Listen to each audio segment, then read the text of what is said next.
Hi students, आज हम study करेंगे चैप्टर 12 कंज्यूमर प्रोटेक्शन का लास्ट लेक्चर। जो टॉपिक्स आज हम स्टडी करने वाले हैं वो कुछ इस तरीके से है। You can take a look. सबसे पहले समझते हैं हु इज़ अ कंज्यूमर। बहुत ही नॉर्मल लैंग्वेज में अगर बात करें तो कंज्यूमर वो है जो गुड्स और सर्विसेज को कंज्यूम करता है। एंड अगर according to consumer protection act अगर हम स्टडी करें तो नंबर 1 कंज्यूमर वो है जो गुड्स और सर्विसेज को परचेज करता है। Number 2 any user of goods और services with approval of buyer, यानी कि बायर की परमिशन से अगर कोई गुड्स और सर्विसेज को यूज़ कर रहा है तो वो भी कंज्यूमर है। Number 3 it does not include person who obtains goods for resale, यानी कि अगर कोई गुड्स परचेज करता है और फिर उसको रीसेल कर देता है तो वो कंज्यूमर नहीं है। And lastly anyone who uses goods for earning livelihood by self employment, यानी कि अगर कोई भी पर्सन सेल्फ एम्प्लॉयमेंट या लाइवलीहुड अर्न करने के लिए गुड्स या सर्विसेज का यूज़ करता है तो वो भी कंज्यूमर है। Then who can file a complaint? So there are following persons who can file a complaint. Number 1 consumer can file a complaint. Number 2 any consumer organization on behalf of consumer can file a complaint. Number 3 कोई भी एक consumer on behalf of the whole group of consumers can file a complaint. And lastly कोई भी legal person या consumer का representative भी complaint file कर सकता है। Then moving on to the next question, that is 3-tier redressal agency.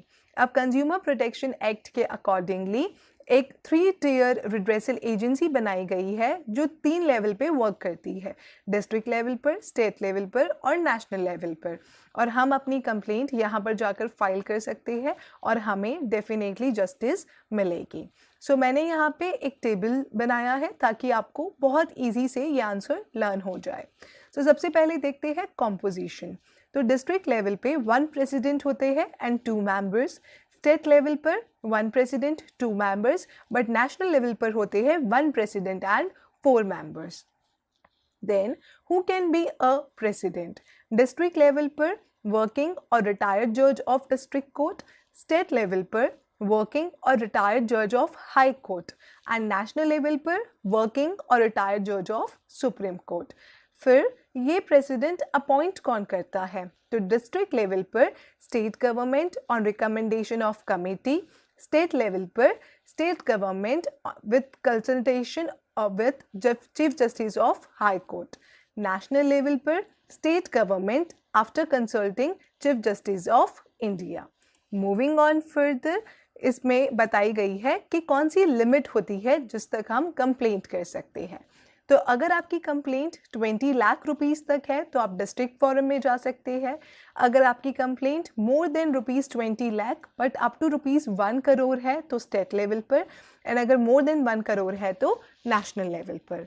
And lastly appeal against orders, यानी कि सपोज कीजिए जो डिस्ट्रिक्ट फोरम का जजमेंट है और अगर आप उससे सेटिस्फाइड नहीं है तो आप स्टेट लेवल पर जाके कंप्लेंट कर सकते हो विद इन 30 डेज, बट आपको 25,000 रुपीज़ या फिर 50% of penalty which ever is less deposit करना होगा। देन अगर आप स्टेट लेवल के जजमेंट से भी सेटिस्फाई नहीं हो तो आप नेशनल लेवल पर जाकर कंप्लेंट कर सकते हो विद इन 30 डेज, बट आपको 35,000 डिपॉजिट करना होगा या 50% of penalty which ever is less. और अगर आप नेशनल लेवल के जजमेंट से भी सेटिस्फाइड नहीं हो तो आप सुप्रीम कोर्ट में विद इन 30 डेज में जाके कंप्लेंट कर सकते हो, बट आपको 50% of the penalty amount deposit करनी होगी। Then the next question that is relief available to consumer. इसको मैं जितना ईजी बना सकती थी उतना ईजी बनाकर इसके पॉइंट्स लिखे हैं। तो अगर आपने कंज्यूमर ने कंप्लेंट करी है तो उसको ये रेमेडीज़ मिल सकती है, that is removal of defect in goods और removal of deficiency in services. Then goods replace हो सकते हैं, आपको रिफंड मिल सकता है, कॉम्पेंसेशन मिल सकता है। Then company may not offer hazardous goods, या कंपनी अगर ऑफर कर रही है तो विड्रॉ कर सकती है. देन कंपनी में discontinue the unfair trade practices. Then अगर कंपनी ने कुछ मिसलीडिंग एडवर्टाइज बनाया था तो उसको करेक्ट कर सकती है. And lastly company can also credit some amount to the consumer welfare fund.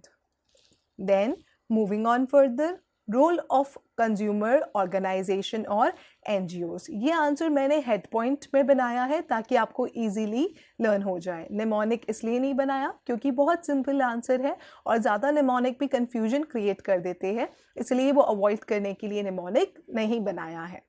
तो नंबर 1, यहाँ पे रोल क्या होता है कंज्यूमर ऑर्गेनाइजेशन का? Educating consumers. दैट इज ये ऑर्गेनाइजेशंस बहुत से सेमिनार्स एंड वर्कशॉप्स रखती है to educate consumers. Number 2, publish periodicals. ये organisation periodicals and journals issue करके कंज्यूमर को नॉलेज देती है about rights, reliefs available etcetera. Then third, testing products. जो कंज्यूमर ऑर्गेनाइजेशंस है वो जितने भी कंज्यूमर प्रोडक्ट्स हैं उनको टेस्ट कर कर उनके रिजल्ट्स पब्लिश कर सकती है ताकि कंज्यूमर्स उस पर रिलाई कर सके. And fourth, encouraging consumer.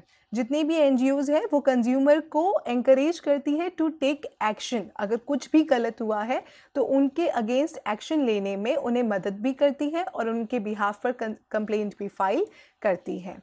Then number 5th point, that is provide legal assistance. अगर कंज्यूमर को समझ नहीं आ रहा है कहाँ जाए, कैसे करे, कैसे लीगल हेल्प ले, तो कंज्यूमर ऑर्गेनाइजेशन एंड NGOs उन्हें हेल्प करती है. Then number 6, file complaints. यानी कि अगर कंज्यूमर के बिहाफ पर ज़रूरत लगती है तो ये ऑर्गेनाइजेशंस कंप्लेंट्स भी फाइल कर सकती है.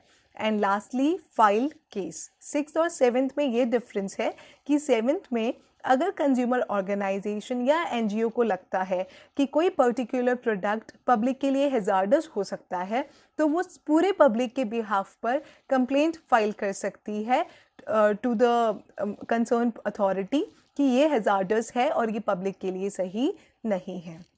So this was the role of organization on NGO and I hope आपको बहुत ईजीली लर्न हो जाएगा.